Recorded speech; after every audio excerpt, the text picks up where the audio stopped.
हा नुसता मेळावा नाहीये, तर हा विजय संकल्प मेळावा आहे। भारतीय जनता पार्टी मुंबईचे नवीन अध्यक्ष हे अमितजी साटन झालेले आहेत आणि त्यांच्या नेतृत्वामध्ये आज पहिल्यांदा हा विजय संकल्प मेळावा होतोय। आम्हाला आज फार चांगलं मार्गदर्शन मिळणार आहे। आमचे सगळ्यांचेच नेते, आपले लाडके देवाभाऊ, राज्याचे मुख्यमंत्री, त्याचबरोबरीने प्रदेश अध्यक्ष आमचे रविदादा आणि आशिषजी, या सगळ्यांच्याच माध्यमातून एक चांगल्या पद्धतीचं मार्गदर्शन आज मुंबईच्या सगळ्या कार्यकर्त्यांना त्या ठिकाणी होणार आहे।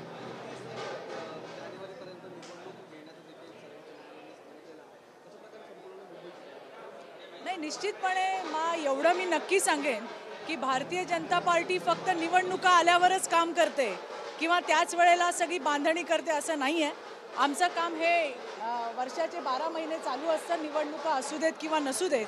मुंबईसाठीच, राज्यासाठी अतिशय महत्त्वाचे निर्णय हे राज्याचे सन्माननीय मुख्यमंत्री देवाभाऊंच्या नेतृत्वात महायुती सरकारने घेतलंय आणि त्यामुळे आम्हाला हा विश्वास आहे की येणाऱ्या दिवसांमध्ये पुन्हा एकदा महायुतीचा झेंडा हा तुम्हाला स्थानिक स्वराज्य संस्थेवरती सुद्धा लहरताना दिसेल। म्हणून मी मगाशी म्हटलं की हा फक्त मेळावा नाही, तर हा आमचा विजयी संकल्प मेळावा आहे।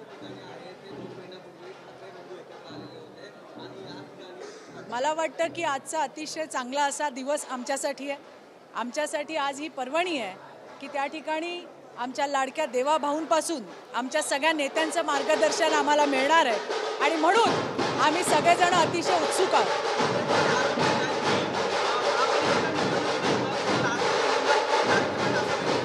बघा, असं आहे, जोपर्यंत देवाभाऊच्या नेतृत्वात महायुतीचं सरकार आहे, महिलांसाठीची लाडकी बहीण योजना ही बंद होणार नाही।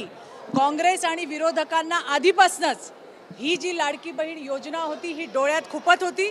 सावत्र भाऊ नाही तर सावत्र भाऊच नाही तर सावत्र भावांबरोबर सावत्र बहिणी सुद्धा याच्यामध्ये सामील होत्या, कोर्टामध्ये गेल्या, ही योजना बंद करा म्हणून त्या ठिकाणी याचिका दाखल केली। परंतु राज्याच्या लाडक्या बहिणींच्या वतीने देवाभाऊंनी तिथे आपली चांगल्या पद्धतीची भूमिका मांडली आणि कधीही लाडकी बहीण योजना ही देवाभाऊच्या माध्यमातून किंवा सरकारच्या माध्यमातून बंद होणार नाही, हे मला पुन्हा एकदा आपल्या सगळ्यांच्या माध्यमातून राज्यातल्या लाडक्या बहिणींना सांगायचं आहे।